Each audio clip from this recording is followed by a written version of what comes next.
All right, we are now live and on the air. Hey, folks, what's going on?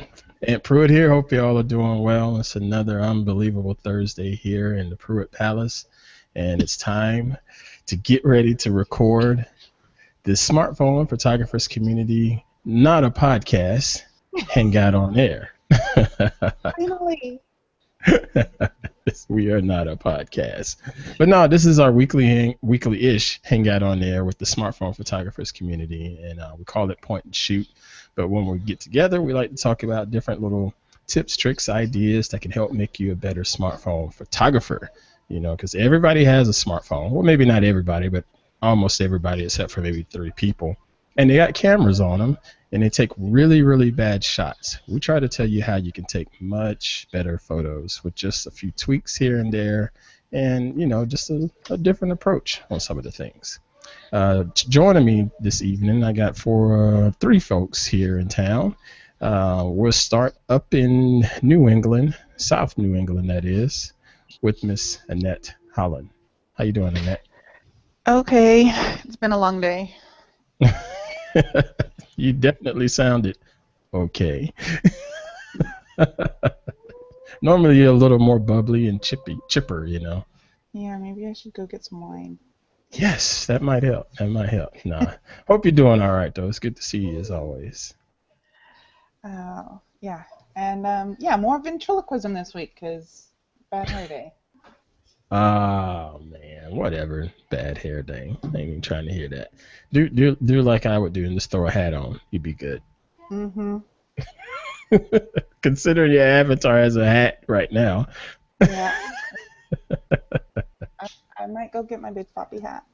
I gotta give you a little grief. It's all in love. It's good to see you as always. So let's go over down to the Southwest, and Mr. Michael King joins us. How you doing, bro? I'm doing pretty good.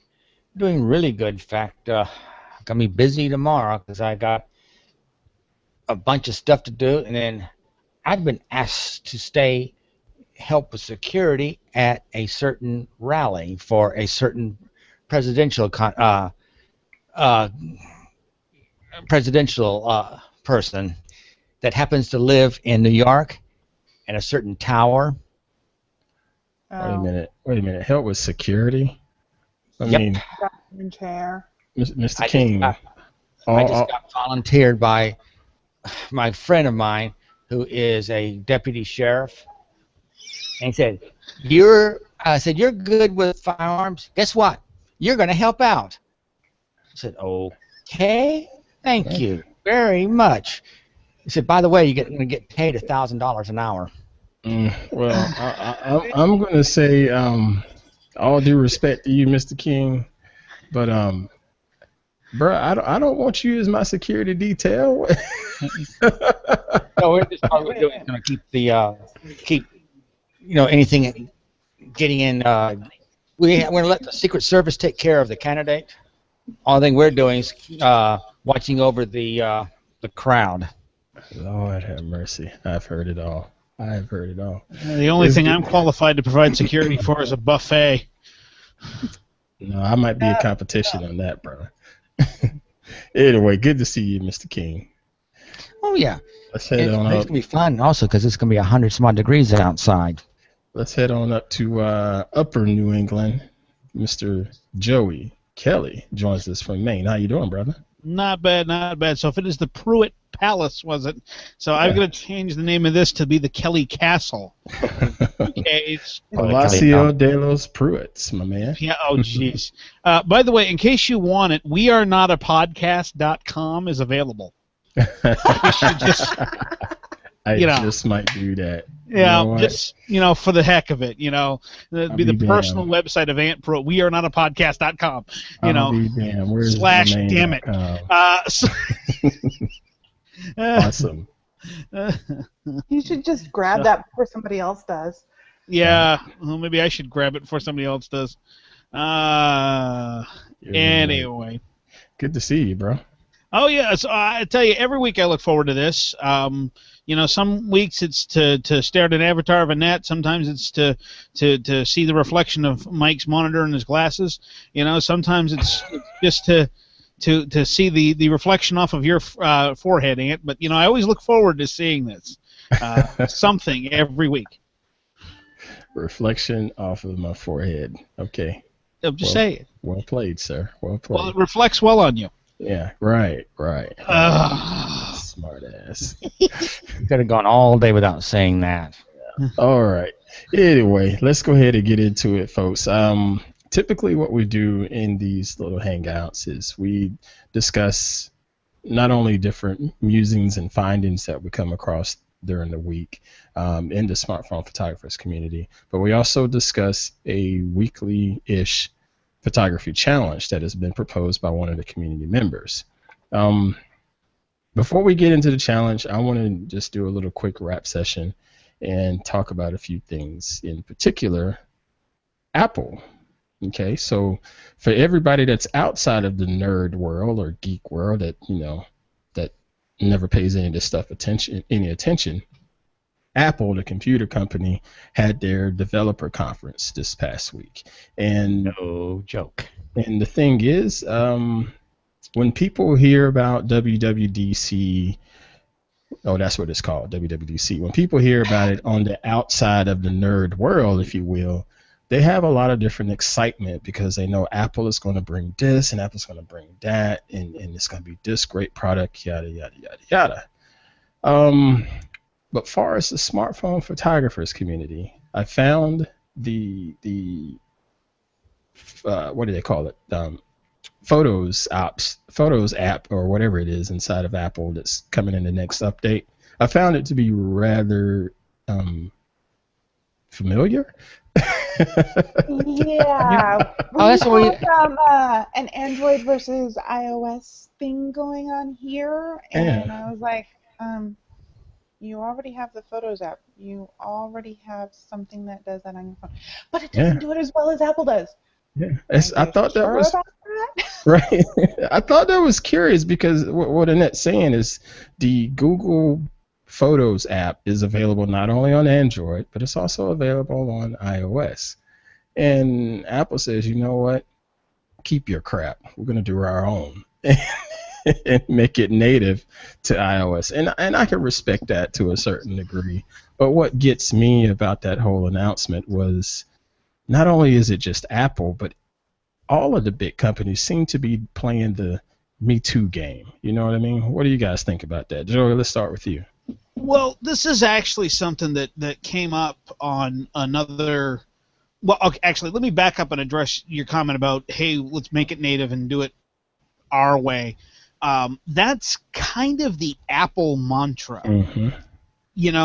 We weren't the first people with a graphical user interface, right? But we made ours better. We weren't the first people to produce a portable music player, but we made ours better. Yeah. We weren't the first people to come out with a laptop, but we did it better. And to an extent, there is something to be said for being the second, third, whatever person to market with a product, because quite often there are mistakes, stumbling blocks are made, and you can learn from what other people have stumbled over and make your product better. I totally agree with that. But with this particular app and service that they're offering, there's no difference, dude. Well, yeah, that's the thing, is that first of all, they're relying an awful lot on because it's Apple, it's going to work, and it's going to be better, and people will pay for it type of thing, which is a legitimate business model, to be honest. For them anyway. For them anyway. Yeah. The thing is that history has shown, if you go back and look at corporate histories, for instance, everybody knows that the Ford Model T was the first commercially mass-produced affordable automobile. But you could argue that in America, yes. Sorry, not to exclude the rest of the world, but yes, in America. And it was, but a lot of people would argue that the Chevrolet brothers that came out with a product after that, also mass-produced, also available, did it better. And therefore they have a better product. However, again, people have different points of view, and marketing over the years has shown that the first to market often is the best remembered. I don't know how many of you have run into this, but if you ask an older person, for instance, somebody in their 70s, maybe 80s, to go to the fridge, they're going to say, "Oh, it's in the Frigidaire." Frigidaire, that's correct. Oh, it's in the Or Frigidaire. the icebox. You know. I grew up hearing icebox. Yeah, icebox, even though it's not an icebox. But my point is, in this case, the brand name, Xerox, Kleenex. is what's stuck in the psyche. Yeah. To put it in the automotive world, the reason why the Ford Mustang, the Chevrolet Camaro, and various other cars of that type and era were known as pony cars was because the Mustang was the first to market. And the Mustang, having its symbol being a horse, they called them pony cars, and that's what stuck. So, like I say, there's equal things to being first, and there's equal things to being better marketed. And traditionally, as we've gone through history of products, the better marketed product is what wins. It's not always the better product. Right. Look at the argument there between Betamax and VHS. Betamax was technically a better product. VHS won because it was better marketed, slightly cheaper, and two or three other things that made it more palatable to the market. But it wasn't the better product. And that's Joey? one thing that frustrates me about Apple products is that they're often not better, they're often not the leader, and they're often trailing. But They're status symbols. Yeah. that's another thing that I dislike about them. But it's also a commentary on technology is now considered a status symbol. Right. Which is a whole another level of geek culture having cemented itself into the Western civilization. What about you, Miss Annette? What are your thoughts? So for some things, for a long time, Apple was a leader. Like I have always known when it came to graphics and photography, Apple was better. But now you can buy a really good gaming PC, and it will blow an Apple MacBook Pro out of the water. So I would rather have my gaming PC to do photography than spend the money on a Mac. And I gotta dispute you there on that, Annette. Historically, I would say you were correct about that. But one of the reasons why they were better for graphics and photography was that they had a exclusive. It was either 3 or 6 month lead on Adobe releasing new versions of its software. They had a contract with them that held release of a PC version of the same piece of software for a certain number of months. So if you wanted to be, they'll do that. Yeah, and if you want to be on the cutting edge, you had to be on a Mac, which is one of the reasons why things went down that road. That, I believe, is no longer the case, and what I think you'll find now is that the reverse is true. They're coming out sooner on PCs because they're easier to code and develop for. Yeah. Not all of their products. They have 2 storytelling products that I would love to use on my Android or my PC, and it's a pain in the ass because they make them for iOS. And all the cool things like Photoshop Express and Photoshop Mix. Photoshop Mix is a horrible product on Android. It's amazing on the iPad. Android, it's a piece of crap. So they are still doing that. Yeah. And that goes back to development and app support. And one of the unfortunate bits about the free mentality that comes from the Android verse is that people, let's face it, if you can afford to buy an iPhone, you can afford to spend a few dollars every month, year, quarter, whatever on apps. Yeah. But people can't really afford to buy iPhones, not outright. Not anymore. So I mean, here's a Motorola Nexus 6. It costs as much as a one version back, or did cost as much as a one version back iPhone at the time that I bought it. The price has changed a little bit now, and I get 90 more maybe percent of my apps right off the Google Play Store for free. And I know I'm not alone. Ant's nodding his head, and Mike's not even paying attention because he's on one of those Apple things. But I am on an NDA. I am a Apple and iOS developer, and I was there, so I cannot talk about it. Period. Okay, so that and his $1,000 an hour will get you security at a political event. Anyway. No, but I pay for good apps, like basically anything Kush develops, I pay for. Yeah, he's good. He's really good. He's good. And I will try out the free version of an app. If I like it, I will pay for it. One Same reason here. why Google Opinion Rewards is so I can rack up money to have Google pay for my apps. Yeah, And done that too. And I think that that's changing as the majority of people are coming onto Android. You're starting to see it spread across more socioeconomic levels. But for a long time, Apple was the leading on the cost market, and Android was on the cheap end of the market. And the perception, if not the reality, was that Android users don't pay for apps. Yeah, and it was a pretty strong statistic too to see that it was a lot more free apps out there that were going across on Android, and it is what it is. And the developers were pretty open about it. You know, we're going to develop for iOS first because they're going to pay. Yeah. And then we'll develop for Android. Now, I mean, let alone the whole fragmentation stuff, but that's neither here nor there. But it was all about the dollars, and I get that. I don't blame them. And you touched on it, but the fragmentation thing does have a backlash. When iOS releases its standards, you know that if you write that app once, for every version of iOS, for every device with iOS on it, iPads, not iPads, blah, blah, blah, blah, every size iPhone, it is going to work. Yep. Because you write it once because the OS is constant. And when you go on to Android and you do have the different variants of Android and different hardware manufacturers with different implementations and blah, blah, blah, blah, it does make for a more frustrating coding experience. But it's no different than coding for an Apple PC or an Apple, computer versus an IBM PC. Right. It's the same deal. You have... First time, they're both personal computers. Right. Yeah. Now, Mr.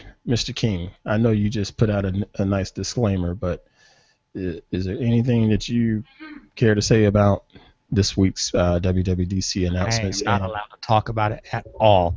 Otherwise, I lose my developer's license, and that costs a lot of money.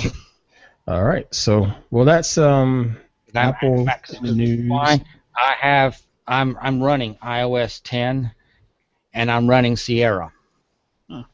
So until the beta comes out, public beta next month, I'm not allowed to say anything until next month. Well, this also makes me think of something else. Reminds me of something else I thought about earlier today.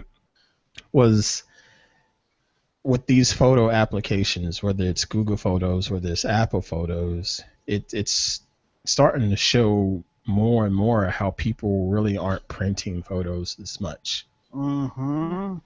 You know, it's putting a lot of onus on having these applications on your phone to not only give you all of these bells and whistles to edit them, process them, let them do all of these GIFs and whatnot, but you also have the whole backing up to the cloud and all of that syncing and whatnot. It's a lot of different things that's pointing to the fact that people don't print photographs anymore. They snap them on their phones or tablets or what have you, and they're done. They catalog them, and they're done. Now, Mr. Kelley, I know you shared an article from Paul Thurrott earlier this week. You care to discuss that? I was just actually going to say, why don't we bring that up while you're on the top? You and I are like on the same wavelength tonight, which to me is very scary for you. Yes, I am afraid. I would be. Your wife and children should probably run screaming from the house at this point. Oh God, Dad's thinking like that weird guy from Maine. Run! Anyway, now for those that aren't aware or have not heard of Paul Thurrott is a big name in, or has been a big name in Microsoft articles and technical jargon and procedures and whatnot. He's often the voice of reason and kind of a pundit, if you will, on Microsoft stuff. He writes reviews, how-tos, various other things. And one of the things he writes is a weekly or actually daily commentary on different tech things. And he's been doing this for years. He recently went out on his own. He's no longer affiliated with a media company, and he put out a very nice article, which Ant has on screen, called "Managing Your Photo Collection in the Smartphone Age," and it's a very interesting primer on a man who has jumped on pretty much every single new technology, oftentimes before they're released to the general public, in order to get a handle on how well it works and if it's practical and what the issues are with it. He gets all kinds of NDAs and all kinds of things that he can't talk about until things are released, but he gets access to a lot of these stuff early. So as a result, he hops on just about every technology bandwagon you can think of, including, by the way, some Apple stuff every now and again. But he goes through, he and his wife have been married for a long time. They have children. And like most parents, they take a whole bunch of pictures of kids and places they go and other things. And he has literally run the gamut of being with print film to anything up through and including the smartphone era. And he's got the same problem I have. Thousands and thousands and thousands of pictures from multiple different sources that all have to get cohesively brought into a collection and then backed up and or replicated to an online service or both. And his comment is basically that as more and more people go to a smartphone-centric life, they are not downloading their photos onto their own PCs, servers, etc. now. They just aren't. They're just leaving them in the cloud. The problem with that, in my opinion, and I would say in his, is that you're putting an awful lot of faith in a cloud backup service or a cloud service that you may or may not be paying for that may or may not be there tomorrow. Yeah, okay, Amazon, Microsoft, Google, these are large companies. They're big dogs, but you got to know who you're dealing with. Yeah, I mean, they're probably not going to... And all of my photos, bye-bye. Yeah, exactly. It can happen. And I'll spare you the trouble reading the whole article, but the first thing he says is back up all of your photos to at least 2 cloud services. At least 2. Now, oh, sorry, go ahead. And now the problem there is for a lot of people getting them all even onto one is a problem. That's what's funny is you mention cloud to people that are just quote unquote normal. Yep. And they're like, what do you mean cloud? What are you talking about? Now the word has circulated long enough that most ordinary people have heard the word, but they don't honestly understand the concept behind it. Yeah, the concept, right. But they've heard the backup. But they've heard cloud and they've heard backup, and they do associate the two in their brains. They may not necessarily. And they do neither. And they do neither, but they have at least heard the words, which makes my job when I offer them a cloud backup service just that much easier, because at least I'm not introducing a new concept. Yeah. And that's really good. What Mr. Tharada's doing is basically pulling everything down onto a local storage system in his house. From all of these various cloud services, OneDrive, Google Photos, blah, blah, blah, blah, blah, however they're being taken, or in some cases directly off the phone, simply USBing them over to a interface and then dumping the photos onto a single place, and then that single place within his house is backed up to the cloud, at least in twice. And that actually is ridiculously close to the system that I have. I have a primary backup, which is Carbonite for cloud services, and I'm working on a secondary right now where I am uploading everything that I've got all over again to another service. And I'm doing that through Amazon because as a Prime member, I get free storage of photos on Amazon Cloud Drive. So it's interesting that we're doing all of this digital photography on our mobile devices and not printing them, but at the same time we're sort of backhandedly backing them up. There's a lot of people that are doing auto syncs that don't even realize it, or we just totally forget about them altogether, right? Until My a photo greatest challenge comes concern. along. Oh, sorry. What's that, Annette? I said until a photo challenge comes along. Right. Yeah, my big concern is the people that have the free, specifically that have iPhones and have the free iCloud storage. They give you a certain number of gigs, and I don't know how many that is. Mike probably knows, and I doubt that's 5. it. 5? Yep, I've already had to upgrade my daughter twice. Okay, so Yeah, it's 5 gigs, and here's how it works. It's 5 gigs, and then after you get to that limit, what they'll do is look at your older ones and get rid of them. and start purging. So the problem for that is, of course, that if you've got your baby photos, for instance, shot on your iPhone, you're progressively losing the oldest photos. And that scares the crap out of me. Yeah. And that's one of the reasons why I'm paranoid about my backup. I have I've got 3 copies of all of my photos within my own house, and 1 and about a third at this point sets backed up off-site, completely cloud-based. And it again, the backup concept is one thing that I just don't think people are gonna grasp. They know what it is, but I just don't think they're gonna execute it. It's just if you tell somebody the name of an app or a product, they're more likely to use it than this amorphous cloud. If you tell somebody, your primary install the Amazon Photos app. Yeah. You have an Android phone, use the Google Photos app. You already use Flickr. I don't know if he uses Flickr, but it offers I use Flickr too. 1 terabyte of free storage, more if you're a paid member. 1 terabyte. Yeah. Yeah, right now that would hold me for about another 6 months. So, Goodness.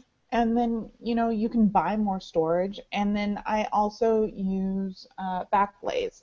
So that's a physical backup to the cloud, but it's a service that I'm paying for that backs up my entire computer. And one of the folders it looks at is photos. I also sync all of my photos in Lightroom to my desktop, goes into the mobile data folder, that gets backed up. Yeah. And one of the things that I advocate, and I know you want to move on to the challenge, Ant, but just real quick, I use the Dropbox app on the Nexus, and the reason why I do that is that with the exception of renaming the file name into the date that it was taken, it does not alter the photo in any way that I can determine. The files, the photo as shot is exactly, or as near as I can tell to exactly, what you get out of Dropbox on the other end. So I use that as my wireless transfer to my PC, as it were. So I take the picture on the phone, it comes out on the PC. The other thing is, depending on what you have, so my ex bought my daughter a Surface, and it came with an unbelievable amount of OneDrive space. So I told her, back everything up to OneDrive. You got it. Yeah, take advantage of whatever tools you have. Yeah. Services, that is. No doubt. All right, so let's go ahead and get into our challenge. This has ended up being a 2-week challenge because it just wasn't a lot of participation. It is what it is. This was proposed to us by the previous challenge winner, Mr. Jose Magajales. I don't know. Jose, I'm sorry for really screwing up your last name. So Jose M is what it is. But he proposed a challenge that says to use the colors red, yellow, and green. And, he was referencing the country of Portugal because that's their national colors. But the thing is he wanted us to be creative and have fun. To be clear, you can take photos of this color mixed together, or for an example, you can take a shot based only on the color of red or color, green or color yellow, what have you. So he gave us a few options there. All right, so, and of course, if it's related to Portugal, shoot that too. So good. Thought it was a pretty clever idea. Sadly, I had nothing to contribute to this challenge, but let's go ahead and take a look at the photos that were submitted this week. We'll just highlight a couple of them because there's only about 6 in here anyway, and then I'll take a look at the top vote getter. So I'm going to share my screen, and I'll need a confirmation that you folks can see my screen. Yes. Yes. All right. Thank you. Yep. All right. So let's start with, I'm just going to pick on Joey. You know what? This night is actually going to end up me just picking on 2 people in general anyway. So, all right. First off, let's go with this one.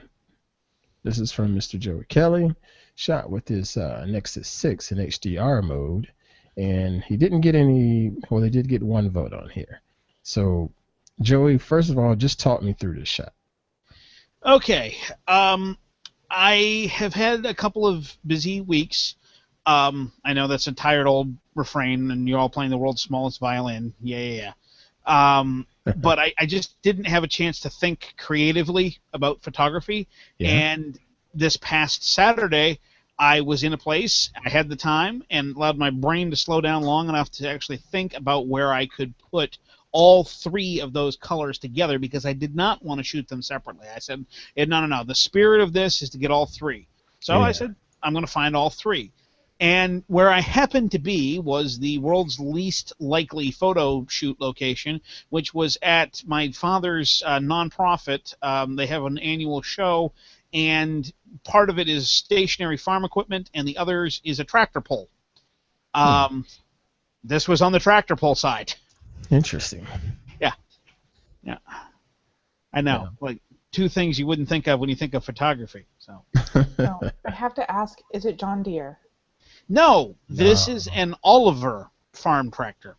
Oliver is a non-existent anymore, I don't think, or they've been bought out by somebody. But when this tractor was manufactured, this is middle 50s, I think. And this was an independent company by the name of Oliver that made their own tractors and other farm equipment. On a side note, there was also a Pontiac tractor company that had nothing to do with the Pontiac cars, but did happen to be in Pontiac, Michigan. It's just another name. Yep. Or something possibly. And by the way, and that the tip-off on that is that John Deere wouldn't have red on it. Nope, all green. All green or yellow. Yeah, green and yellow. The red threw me off. All right, so me personally, I really don't have much to say about this shot. It didn't really do anything to me. Mr. King or Miss Annette, would you folks like to add anything on this shot? Well, I liked it because I'm in the state I am. I've seen a lot of tractors, and especially not too far from us is an area that FFA has, and they have a bunch of tractors out there, and they got a bunch of old international harvesters. Nice. And this has kind of just brought back some memories. International. All right, Miss Annette, anything you'd like to add? No, this one was really hard to see on mobile, which is why I never got to because of the orientation, I was like, what, grill? And so there's red. Like if you don't wheels, there's red, yellow, and green right there.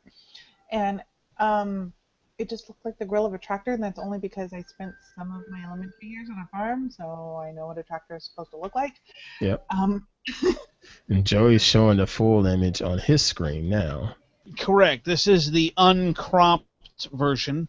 I have to admit, I shot this first with my SLR, literally laid it down on my chin strap and grabbed the phone and went, oh yeah, I'm supposed to shoot this with the phone for the challenge.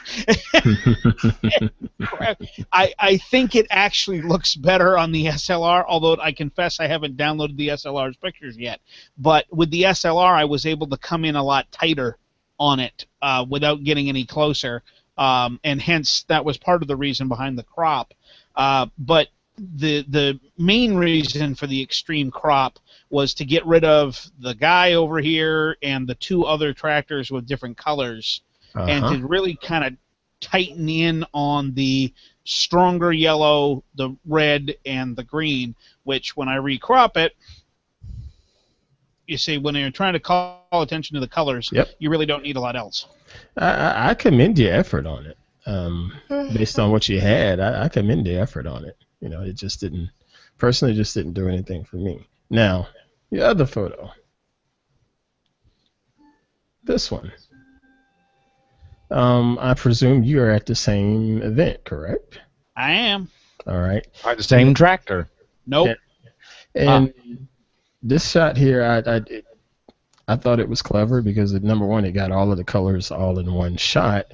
But, man, the texture on this thing is really, really, really nice.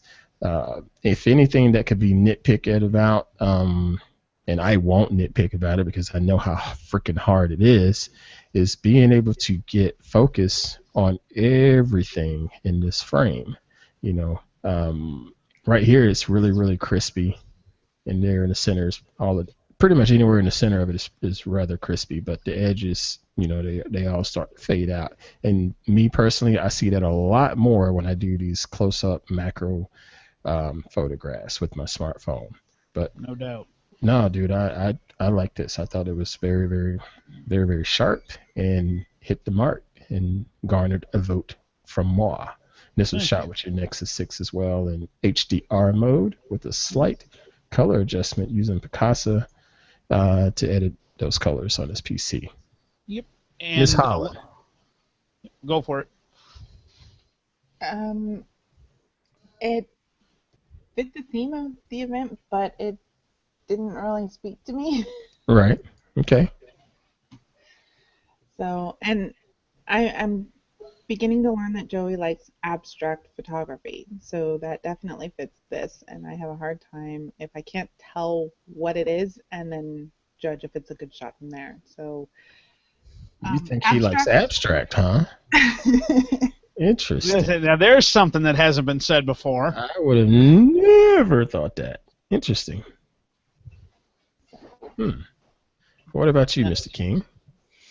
I thought it was pretty good. I voted for it. I love the way everything is, and yeah, on a smartphone, it's hard to keep everything in focus because of just the size of the sensors and everything. But it a hell of a job. Yep. Mr. Kelley, you were going to say something about this shot. What were you going to say? Well, what I'm screen sharing right now is what this is. Is that a generator of some sort? This is a 1907, so over 100 years old, vertical Root and Vandervoort, that's the name, company, stationary farm engine, 2.5 or 2. Oh, I know about those. Yeah. 2.5 or 2.25 horsepower. Yes, that's all. And this is a farm engine. It's owned by my father. And you can see, as I'm tightening in on this video, that right there is the yellow wire. Granted, actually, I was on, I think, the other side of it, but that is the yellow wire that that is going around. And this was the first time that this had been started back in 2011. And it circulates water around through that screening thing to cool itself. That's awesome. Yeah. So that's what we're looking at, and apologize for the shaky cam there. Now I sent that picture to my father, and with the caption of basically, "Bet you never seen your engine photographed like this, y'all." And he says, "Huh." Okay. No, wait a minute. What did he say exactly? It was better than, huh, okay. Hang on. What did he say? Oh, yes. I said, but you never looked at your vertical R&V quite like this. He said, I thought it was only me that took wacky pics, question mark. He said, when you take them on purpose, they're called abstracts. When you take them by accident, they're called screw-ups. He then replied with, then that is an abstract screw-up. So I'm trying to figure out if he's trying to be funny, or if my father wouldn't know art if it hit him in the side of the head with a brick. I'm going with A. I think it's. I honestly think this is a man that doesn't like music. He doesn't like TV. He doesn't read books. He's awesome. You know, he just doesn't. He just give him a wrench and send him to the garage. He's fine. Anything else? No, forget it. Explains Joey. Oh man, that's so funny. Yeah. So now, what's interesting? I think Ant's comment there, Annette, was about Joey's being called an abstract photographer. He's never been called that before because Sweeney has never once admitted to that. But I gotta say that is proof. Yes, proof. There we go. Of my growth as a photographer, because if you had asked me 2 years ago to shoot something like that, Bang. I never would have bothered. Yep. No. Yes, indeed. Yeah. I give you credit for trying, bro. And I only missed it by 1 vote. Just by 1. Too bad, so sad. All right, so before we look at the winning shot, I want to look at this one here. This one comes from Annette Holland. I got my screen share off. Sorry. There we go. This one comes from Miss Annette Holland using, which phone did you use? LG G4, processed in Snapseed, using the transform option. You got it to work quite nicely. Damn. Interesting. HDR, cropped, and vignetting. Now, she only got 1 vote on there, and it comes from me. But I think this is a much better shot than what the vote says because of, to me, it's like visual tension. You know, you have your vertical lines and you have this green arrow that's telling me, okay, I was probably supposed to look down here for some reason. All right. But then I got these red arrows over here. And I'm like, well, why am I supposed to look over there? But then again, red usually means not or stop or don't, if you will. So what exactly is back here with this yellow? But then the green is telling me to go this way. It just made my mind wander a good bit. And I enjoyed the shot of that. I think it's clever and I think it's clear from a technical standpoint. But yeah, I like it. Very, very cerebral. What are your thoughts on this one, Mr. King?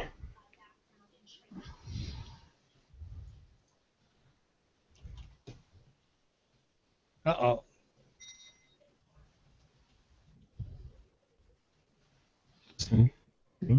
Mr. King?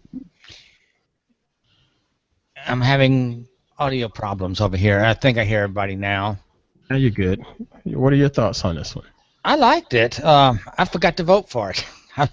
You can add one more. You can add one more number 2 on that. I passed it up and I forgot. And I was going to go back and vote on it, and I forgot it. But I really like it. Anything I just had a flashback to middle school. Oh, that was so funny. I forgot to laugh. Anything in particular, by the way, Mr. King? I just liked the way it was shot. Everything, just the way it was all, the editing and everything. It just looks nice, and it does meet the challenge. Yep. Mr. Kelley? I like it.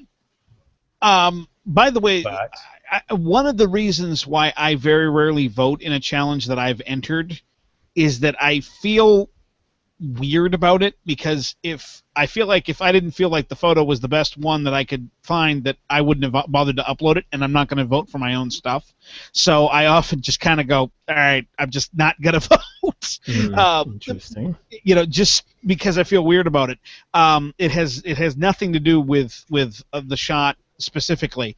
I like what you did here. I think it's an A for creativity. I do have one suggestion. Ant, could you grab your famous cropping tool?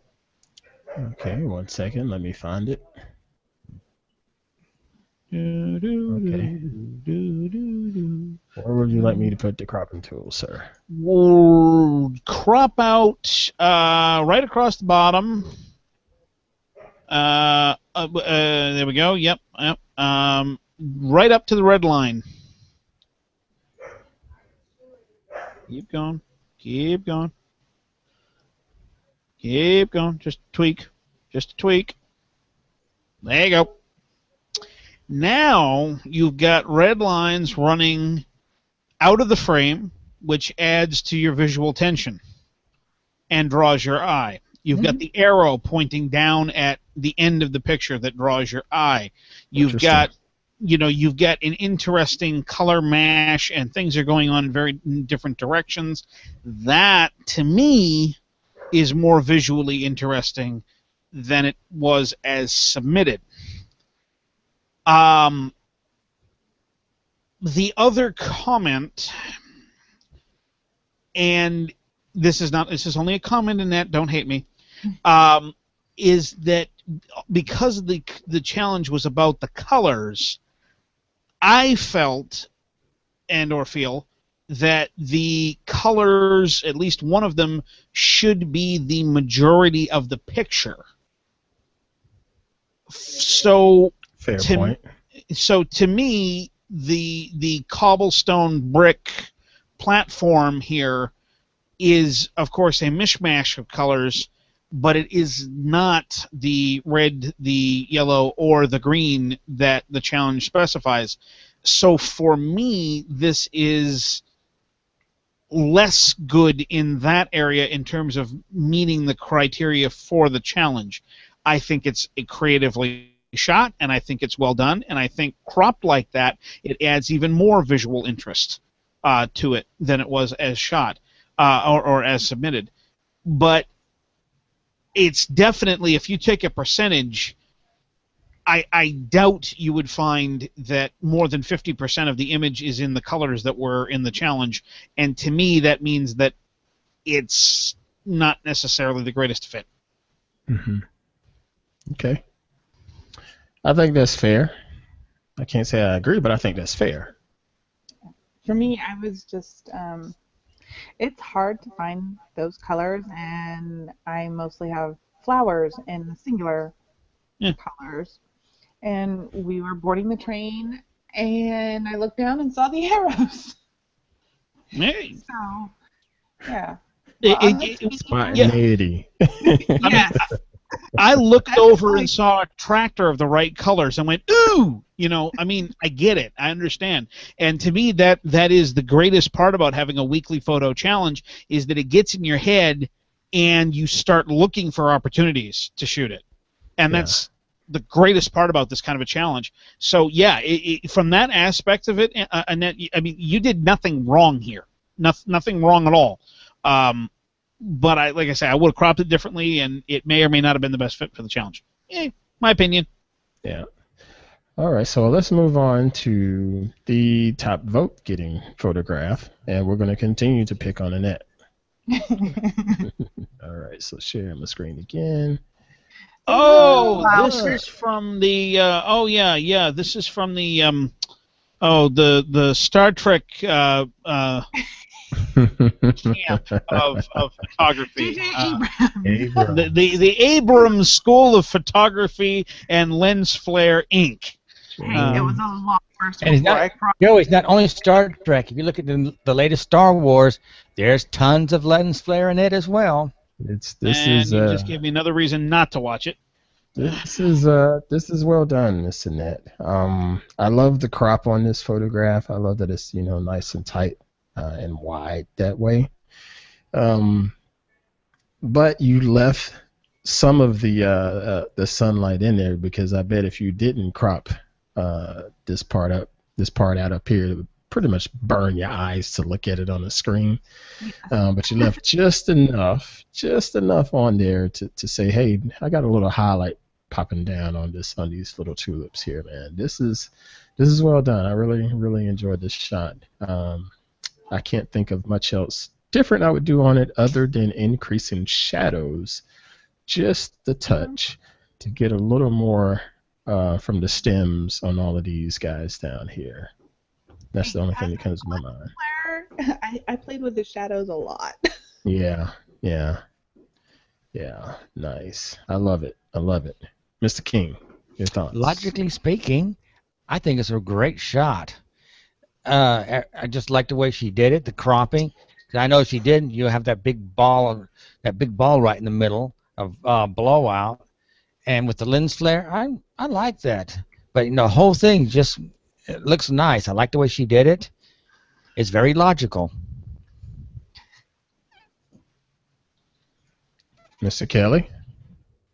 I'm just wondering, Annette, did you consider cropping it even more aggressively? I did, but then it screwed up the lighting when I tried to do other edits. Okay. Mr. Ant, can you bring your crop tool back, please? And run across the bottom? Hold on, I'm looking at this one because this just crossed my mind. That screws up the That actually accomplishes a lot of what I was thinking. Because, I mean, these guys are sort of dead in the shadows anyway. So I'll just say get rid of them. Yeah, that actually might be better than what I was thinking. Now, what were you thinking, sir? I was Down here? thinking, nope, further up. Yeah, there-ish. Nah, balance off. nah, not feeling that. Nah, I think you may have had a better instinct than I did. For a change. Whatever. Man. Well, I mean, at least I'm not painting in my star streak, my sun streaks. Hey, I do what I got. I use the tools I have. Yeah. Anyway, what are your thoughts on this, Mr. Kelly? Go ahead. I like it. I really do, and it's by far, I would say, the most technically difficult out of all of the shots that were submitted for this challenge by a very large margin.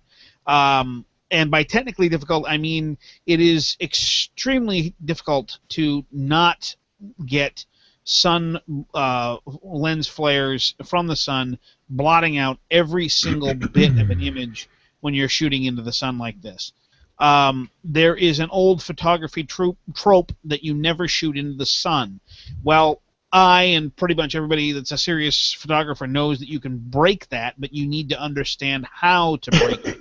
And Madame Annette Holland obviously knows how to do that because this was executed very well. I think I actually like that crop that you were doing, Ant, better than the way it was originally.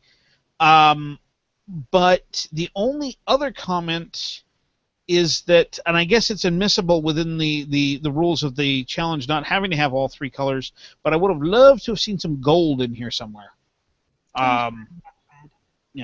Depending on the compression from that JPEG, she probably could have put a little adjusted some of the yellow luminance. Yeah. To try to bring it out, the grass probably would have turned a little more yellow. But you never really know until you try, because not all JPEGs are created equal, unfortunately.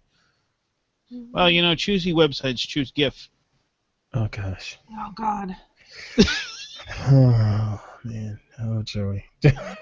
Well, I had to JPEG that one. Yeah. Nice try. Oh gosh. Yeah. All right. Well, I don't want to start a tiff. Oh, just stop right now. This argument can get a little raw. Stop it right now. Oh my Lord. Lord of mercy. I was trying to do a porter's crop. I tell you, Kelly's a DNG. Oh gosh. Sorry, Anyway. you're kind of cutting in and out. We can't really hear you that well. No, I'm looking at the original. Oh God. So yeah, I cut down the sun a lot. So basically, just the rays were, and then from there, I did kind of a portus crop, and then played around with the shadows. Because in the original, the end ones are very well lit. It's just after I cropped it, things started getting wonky. But that lens flare was horrible in the original. But this looks like it was fun to shoot, though.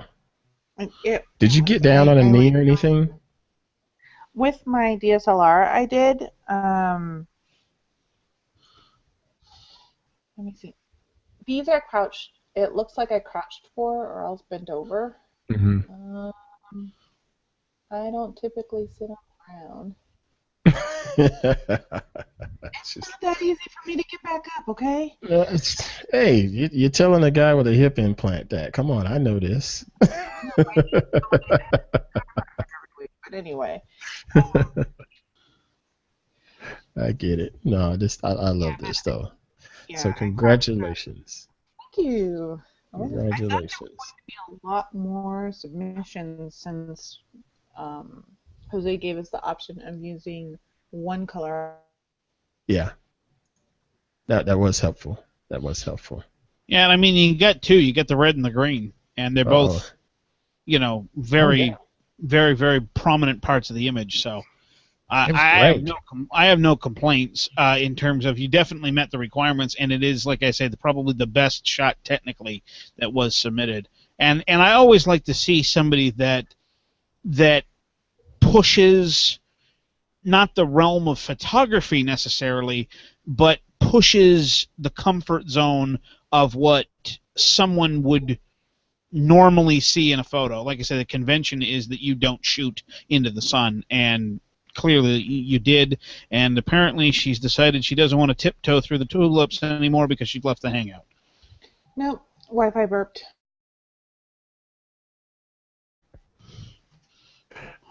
So, I'm not sure if you guys heard, but because there was a choice of 3 colors separately, not all together, I actually expected a lot more submissions. I was surprised.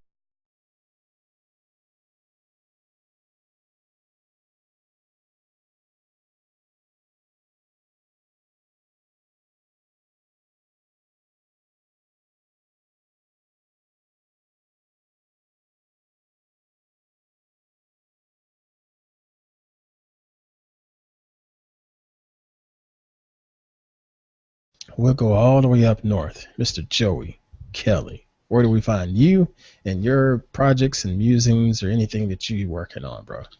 Well, at the moment, by the way, the biggest thing that I'm working on is working for a commercial photographer, so I'm improving a lot of my back-end editing skills, and I've been getting out with the camera and being paid to get out with the camera, so as I've noticed that I'm shooting less, getting better products, and being happier with it. So just FYI, if you can be a photographer's assistant with it, run around with your own camera, try it. See if you can find someone to latch onto. Nice, nice. Yeah, so anyway, but you can find me and my digital life all surrounding Joey, Joey Kelley, KELLEY.com. Amongst things on there, besides a bunch of links, you'll find my list of quotes that I have collected. And although I have been accused of being long-winded, I'm going to pick this long-winded quote. This comes from George Barr, who wrote a book called Why Photographs Work. Photographers often flail trying to find something new to photograph in a world of many millions of photographers. It seemed a lost cause even before the age of digital. It is doubly so now when every possible subject has been presented on the web. Therefore, it is far better to interpret a common scene through your own eyes, experiences, personality, and circumstances to show the ordinary in extraordinary ways. That is very, very, very fun to do, in my opinion, is to be able to show something that you see, that you see with your own eyes and your own imagination, and share it out versus what someone else sees. I do it all the daggum time just because I'm outside and looking up at the sky and see the sun shining, you're going to see that sun shining too, but you're not going to see it the way I see it. And that's how I like to try to portray it in any of my images. So, yeah, I totally dig that quote, sir. Mm-hmm. That's a reason. Well, that's why it's on here. Although more relevant to perhaps tonight's conversation happens to be the next quote on the list, which is some mistakes will be made along the way. That's good because at least some decisions are being made along the way, and we'll find the mistakes. We'll fix them. Steve Jobs, the Mactopia Conference, 1996. Some relevancy there. Nice.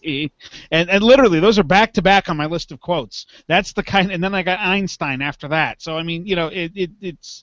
My mind is a muddled mass of weirdness. Now that should go on my tombstone right there. That's a tombstone quote right there. You said it, not me. Mr. Kelley, thank you for joining us. It's always a pleasure, my man. As always. All right. So, lastly, me. Let me clear my throat. All right, folks. Find me here on the World of Google Plus under Ant Pruitt, or you can just check out my website at antpruitt.com.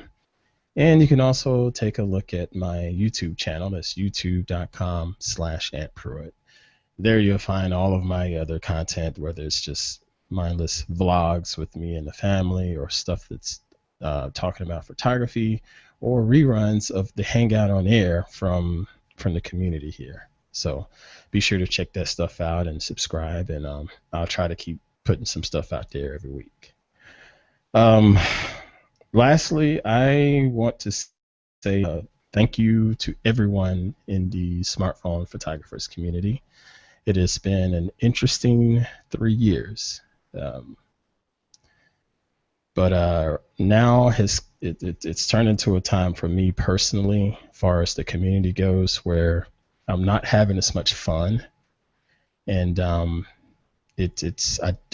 think the community is starting to get a little bit stale, and I think it's just time to just shelve the community, because there's a lot of different reasons where we don't have the participation that I hope we could have, or other support, if you will. And it is what it is. I've accepted that, and I'm going to move on, and I'm hoping everyone else in the community is able to move on as well. And but thank you for the last 3 years in this community. You know, when I decided to start it up, I was curious about my Droid X smartphone and the camera on it, and I saw that it took a really nice photograph, but I was very, very bad at it. And I'm still pretty bad at taking photos, but I wanted an opportunity to try to learn and get better.